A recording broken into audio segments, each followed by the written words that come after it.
আজকে একটা তোমাদের সঙ্গে কথা বলতে চাই, যারা যে এত গাড়ি বাড়ি ধনসম্পদ টাকা দেখায়, মানে অহংকার করে যারা, তো আমরা তো একটাই কথা বলি তাদেরকে, আমরা শূন্য এসেছি, শূন্য যেতে হবে। কেউ কোনোদিন গাড়ি বাড়ি ধনসম্পদ টাকা একদম ওগুলো নিয়ে যেতে পারবে না, কারণ আমাদেরকে জন্ম দিয়েছে অন্য কেউ, আমাদেরকে জন্ম দিয়েছে অন্য কেউ, আমাদের যে ওই টাকা পয়সা সেটাও অন্য কাছ থেকে আসছে, আমরা যে কাজ করছি সেটাও অন্য কেউ, ঠিক আছে? নিজেদের বলতে কিছুই নেই, কিছুই নেই।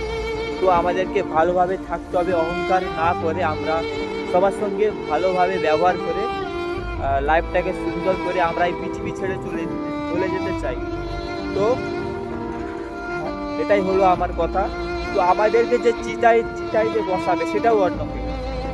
তো একা আসছিলাম, একাই আমাদেরকে যেতে হবে, ঠিক আছে? এতে অহংকার করে কোনো লাভই নেই, নিজের ক্ষতি নিজের। জীবনে একটু এসেছি আমরা একটু আনন্দ করার জন্য, মানুষের সঙ্গে পরিচয়, মানে বুঝতেই পারছো তোমরা, জীবনে এসেছি তো হাসি মুখে যাব, ঠিক আছে? অহংকার না করে। Thank you so much.